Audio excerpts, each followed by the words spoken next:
Cuando oramos, hacemos que lo imposible se convierta posible. Cuando oramos, hacemos que la mano de Dios se mueva a favor de nosotros. Cuando oramos, atamos naciones y desatamos naciones. Jesús le dijo a Pedro: a ti te haré las llaves del reino de los cielos, y todo lo que ates en el cielo será atado en la tierra, y todo lo que desates en la tierra será desatado en el cielo. Dios te bendiga de una manera rica y poderosamente. Que la paz de Dios, que sobrepasa todo entendimiento, pueda visitar tu casa hoy, mañana y siempre. Bendigo a todas esas personas que nos están viendo desde cualquier punto del país o si nos están viendo en otras naciones. Que Dios sea contigo. Bienvenido a un programa más, despierto y aún estoy contigo. Quiero darle continuidad a la palabra que Dios puso en el día de ayer. ¿Por qué tienes que orar? La clave del éxito de muchos hombres y mujeres de Dios a lo largo de la historia bíblica fue porque vivieron una vida sujeta en oración. Cornelio, dice la palabra, que era un centurión, y este hombre tuvo una vida de oración. Dice la palabra que su vida de oración provocó que la gloria de Dios entrara a su casa. Pedro visitó la vida y la casa de Cornelio, y mientras Pedro predicaba y enseñaba de Cristo, la gloria de Dios invadió aquella casa. Pero ¿qué fue lo que provocó? Que Pedro viniera y que la gloria de Dios invadiera la casa de Cornelio. Una vida sujeta de oración. ¿Por qué Cornelio tuvo que orar? Porque Cornelio tuvo la necesidad y sintió la necesidad de que su casa necesitaba conocer al Dios de Israel. ¿Por qué Cornelio oró? Porque Cornelio entendió que fuera de Dios es una vida vacía, una vida de derrota, una vida de inseguridad, una vida de enfermedad, una vida de fracaso cuando estamos fuera de la voluntad de Dios. Sin embargo, dice la palabra que este hombre oraba siempre, y ahí está la clave. Cuando oramos siempre, la presencia de Dios se muda para nuestra casa. Cuando oramos siempre, cuando mantenemos la oración, hacemos que los recursos del cielo, que son inagotables, se muden para nuestra casa. Cuando oramos siempre, podemos experimentar lo que Cornelio experimentó. Un ángel lo visitó a la hora como tercera. Un ángel lo visitó, el hombre estaba orando y Dios lo tocó. ¿Por qué tú tienes que orar? Porque el Señor quiere que tú estés en su presencia y que tú te llenes de Él. En lo que leímos ayer nos encontramos que Elías fue un hombre sujeto a pasiones, dice Santiago, un hombre sujeto a pasiones, pero Elías oraba. Pero en lo que leímos en Primera de Reyes, capítulo 18, 41, dice la palabra que Elías le dijo acá: sube y come, porque una lluvia grande se oye. Sube, come y bebe, porque se oye una gran lluvia. Y dice la palabra que el rey acá subió, comió y bebió. Pero Elías no subió a comer. Elías subió a orarle a Dios. Y ahí hay dos generaciones que estamos viendo hoy en día. La generación que sube a deleitar sus deseos, a activar sus deseos carnales, a deleitarse en el mundo, pero está la generación que sube a orar. La generación de acá es la que alimenta los deseos de la carne, es la que alimenta el mundo, es la que alimenta lo que no le conviene, es la que alimenta lo que destruye la fe. La generación de acá es la que sube, come y bebe, y los deseos carnales, los hábitos carnales se empoderan de ellos. Pero la generación de Elías es la que sube a orar, la que contrarresta la carne, la que reprende toda obra del enemigo, la que desautoriza todo plan del enemigo. La generación de Elías es la que alimenta el espíritu con la palabra, es la que alimenta el espíritu con la oración. La generación de Elías es la que sube y no alimentar la carne, sino que sube a orar para alimentar al espíritu. Y por eso hoy en día hay mucha gente enferma, estresada, angustiada, endeudada, enlutada, triste, depresiva, porque lo que está alimentando es su carne. Y cuando la carne toma rienda, la carne te domina. Es ahí donde se almacena, en la carne, se almacena la tristeza, los deseos carnales, los deseos que hacen destruir un hogar. Un hombre que peca destruye su hogar.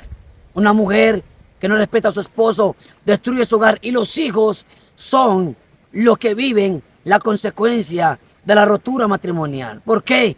Porque subieron a alimentar los deseos de la carne. Mas si suben a alimentar los deseos del espíritu, el hogar se restaura. Los hijos crecen en sabiduría de Dios. Los hijos crecen en el temor de Dios. Los hijos no crecen en el movimiento del mundo. Los hijos no crecen en la atmósfera pecaminosa que el mundo está ofreciendo, sino que los hijos crecen bajo la rigidez de la palabra, bajo la dirección de la palabra, bajo la dirección de la voluntad de Dios. ¿Por qué tienes que orar? Porque tus hijos tienen que estar alineados a la voluntad de Dios. ¿Por qué tienes que orar? Porque este mundo está golpeando a la juventud. ¿Por qué tienes que orar? Porque muchos jóvenes están muriéndose de una sobredosis de droga, están muriéndose porque un espíritu de muerte le toma su mente y se suicidan. ¿Por qué tenemos que orar? Porque el mundo se está cayendo. ¿Por qué tenemos que orar? Porque este mundo necesita ser levantado por Dios. La juventud necesita encontrarse con Dios. Jóvenes depresivos, suicidándose. Jóvenes con aspiraciones, con llamados de Dios, con talentos de Dios, con grandes visiones, con grandes sueños. Hoy en día están esos sueños en un cementerio. Por eso hay que orar, para que Dios guarde nuestra juventud. Por eso hay que orar, para que Dios guarde las familias. El diablo vino a tres cosas: a matar, hurtar y destruir. Pero Cristo ha venido para darte vida. Por eso es que Elías subió, para darle vida a una nación. Por eso es que Elías subió, para orar, porque una nación estaba siendo golpeada y estaba pereciendo por causa de la sequía extrema. Por eso estoy hoy aquí para orar, para que Dios toque la juventud, para que Dios toque tu hogar, para que Dios toque tu finanza.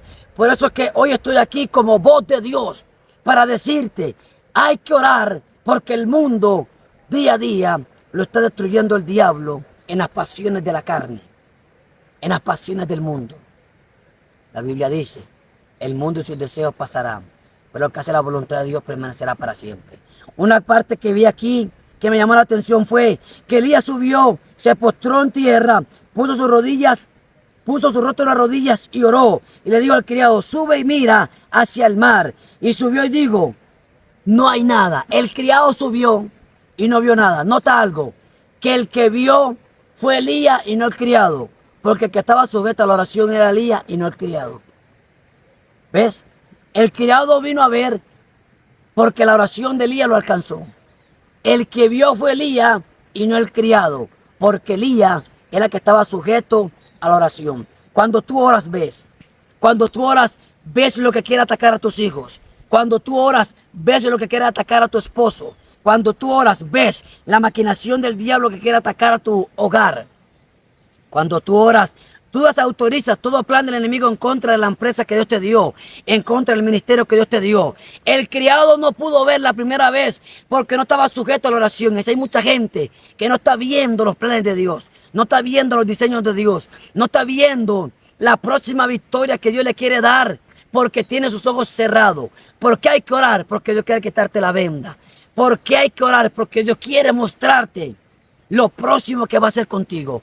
El criado no pudo ver porque no estaba bajo una vida de oración, mas la oración de Elías lo alcanzó. Por eso, madre, tú estás orando y estás haciendo que la gracia de Dios lo alcance a tus hijos, que alcance a tu familia, que alcance a tu ministerio. Pastor, tú estás orando y le estás quitando las vendas a tus miembros, las vendas del pecado, la venda de la depresión, la venda de la poca fe, la venda de la inseguridad. Evangelista, tú tienes que orar para que le quites las artimañas del diablo a las multitudes. Profeta, tú tienes que orar porque en tu boca hay una palabra que va a alinear al pueblo, que va a alinear a un perdido, que va a alinear un abatido. La gente en la Biblia oró y Dios lo liberó. Muchas personas oraron y Dios le extendió su mano. Tú tienes que orar porque hay algo que Dios te va a dar. Pablo oró, Pedro oró, Esteban oró. Oye esto. Esteban oró. ¿Y en qué atmósfera oró Esteban? Cuando lo estaban apedrando. Pero en esa atmósfera de persecución, de ataques y de escarnio con Esteban, Esteban oraba. Cuando la gente te escarnezca, ora. Cuando la gente te tire piedra, ora. Cuando la gente se te levante, ora. Porque la oración va a hacer que tu hogar se libere. Dios te bendiga de una manera rica y poderosamente. Esta es la segunda parte de por qué tienes que orar. Oído, Elías vio porque oró. El criado no vio porque no oraba.